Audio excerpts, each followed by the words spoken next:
The upper or northwesterly part of the swamp is round the mouths of the Niger, and it successfully concealed this fact from geographers down to 1830, when the series of heroic journeys made by Mungo Park, Clapperton, and the two landers finally solved the problem. A problem that was as great and which has cost more men's lives than even the discovery of the sources of the Nile. That this should have been so may seem very strange to us who now have been told the answer to the riddle, for the upper waters of this great river were known of before Christ and spoken by Herodotus, Pliny, and Ptolemy, and its mouths navigated continuously along by the seaboard by trading vessels since the 15th century, but they were not recognized as belonging to the Niger.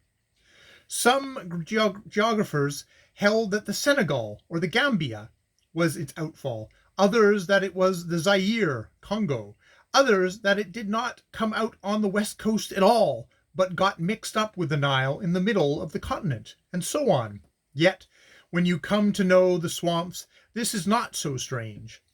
You find on going up what looks like a big river, say the Four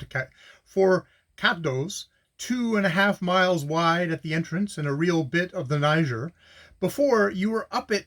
far great, broad, businesslike looking river entrances open on either side, showing wide rivers mangrove walled, but 2/3 of them are utter frauds, which will ground you within half an hour of your entering them. Some few of them do communicate with other main channels to the great upper river, and others are main channels themselves, but most of them intercommunicate with each other and lead nowhere in particular, and you can't even get there because of their shallowness. It is small wonder that the earlier navigators did not get far up them in sailing ships, and that the problem had to be solved by men descending the main stream of the Niger, before it commences to what we in Devonshire should call squander itself about in all these channels. And in addition, it must be remembered that the natives with whom these trading vessels dealt, first for slaves, afterwards for palm oil, were not, and are not now, members of the low family of savages. Far from it. They do not go in for gentle smiles, but for murdering any unprotected boat's crew they happen to come across, not only for a love of sport, but to keep the white traders from penetrating to the trade-producing interior and spoiling prices. And the region is practically foodless. The river of the great mangrove swamp from Sombrero to the Rio del Rey are now known pretty surely not to be branches of the Niger, but the upper regions of this part of the Bight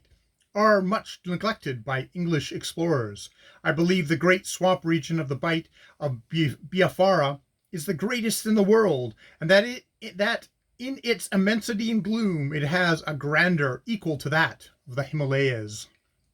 Take any man, educated or not, and place him on Bonny or Four Catos River in the wet season on a Sunday. Bonny for choice, for Catos is good.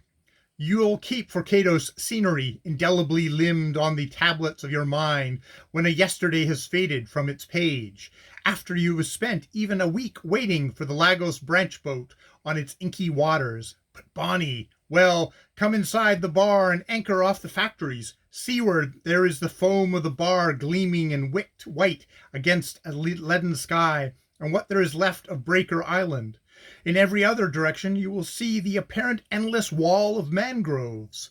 unvarying in color, unvarying in form, unvarying in height, save from perspective. Beneath and between you and them lie the rotting mud waters of Bonny River, and away up and down the river, miles of rotting mud waters fringed with walls of rotting mud mangrove swamp.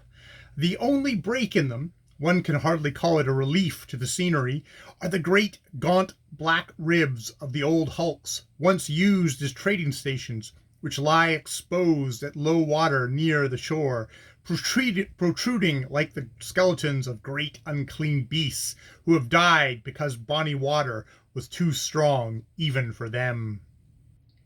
Raised on piles from the mud shore, you will see the white-painted factories and their great storehouses for oil, each factory likely enough to win its flag at half-mast, which does not enliven the scenery either. for you know it is because somebody is dead again.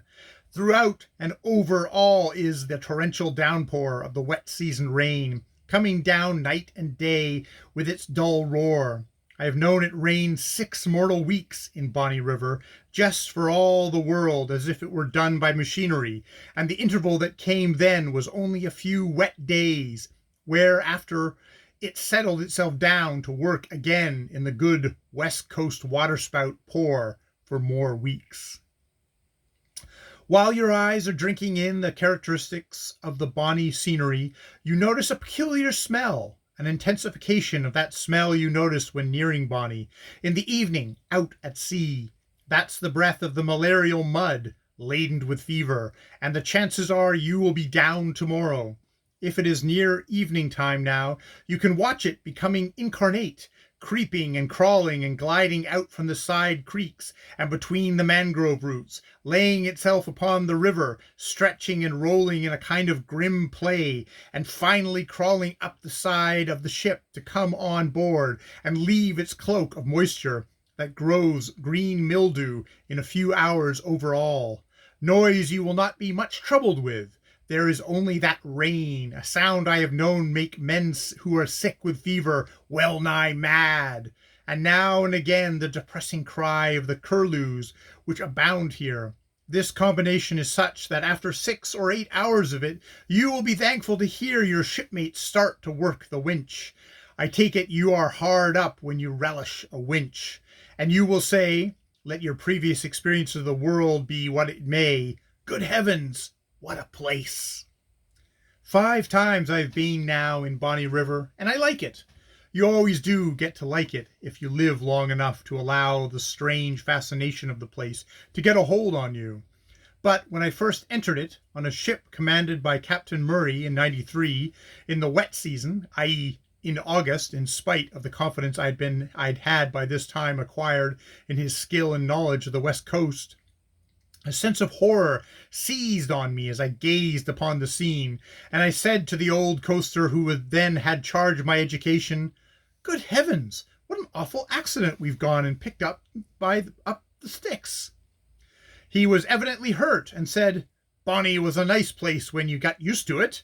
and went on to discourse on the last epidemic here, when 9 men out of the resident 11 died in about 10 days from yellow fever.